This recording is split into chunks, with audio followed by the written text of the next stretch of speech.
Recorded Books presents an unabridged recording of Ride With Me, Mariah, Montana by Ivan Doig. Narrated by Scott Sowers. The End Toward Idaho. From Right Angles column, Missoula, Montanian, July 4th, 1989. Well, old buddies out there the other side of the ink, I am not a happy camper this 4th of July morn. What we've got here is the 100th time the Grand and Glorious has turned up on the calendar since the U-States of A decided to let Montana in. So wouldn't you think we could do the holiday with some hiss and vinegar by now?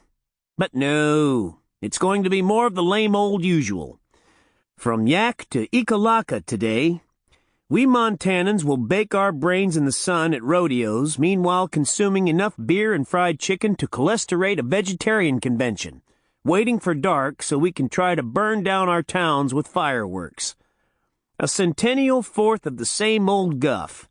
Hip, hip, hurrah, flap the flag and pass the swag. Maybe it is an American condition in this strange nation we have become, all helmet and wallet and no brain or heart. But does Montana have to be in a patriotic coma, too? Take it from Riley, friends. The calendar this morning says Independence Day, but you can look high and low in the doings of this centennial year and nowhere find a really independent idea, like changing the name of this state of ours to something more appropriate, such as destitution. Click. From where I was sitting on the bumper of the Winnebago, I was doing my utmost to outstare that camera of hers. But, as usual, no such luck.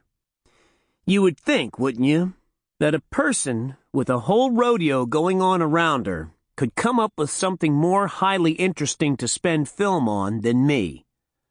Not this camera person. No more than an arm's reach away, she was down on one knee with the gizmo clapped to her eye like she couldn't see without it.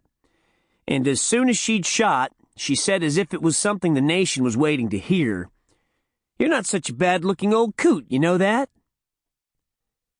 The old part I do, yeah. Click.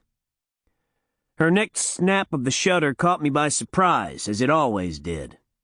After all this while, why didn't I know that the real picture Mariah wanted was ever the unexpected one, the one after you'd let your guard down? She unfolded up out of her picture-taking crouch and stood there giving me a gotcha grin.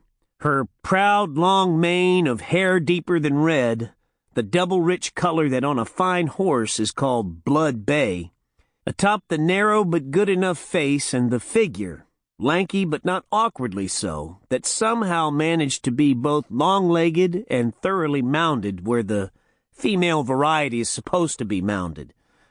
One whole hell of a kit of prime woman suddenly assembled. I just sat there like a bumper ornament of the motorhome. What's a guy supposed to say? Thanks ever so much for doing exactly what I wish to hell you would cut out doing? Just then, a sleepy bleh issued out of a Hereford calf unconcernedly trotting past us into the catch pen at the end of the arena. "And Kevin Frew has missed with his second loop." The announcer recited the obvious in that tin voice we'd had to hear all afternoon. By habit, Mariah twirled a long lens onto her camera, and in a couple of quick pulls climbed atop the arena fence to aim out at the horseback subject who was disgustedly coiling his pair of dud lariats, but then didn't bother to snap the scene. "Folks, what do you say we give this hard-luck cowboy a big hand of applause? It's the only pay he's going to take home from here today." My thumb found the Frew boy on the program. Christ almighty, he was only the first contestant in the third section of calf roping. Down through all the 4ths of July, if I had $1 for every guy who entered the Grovant Rodeo under the impression he was a calf roper, I could buy up Japan.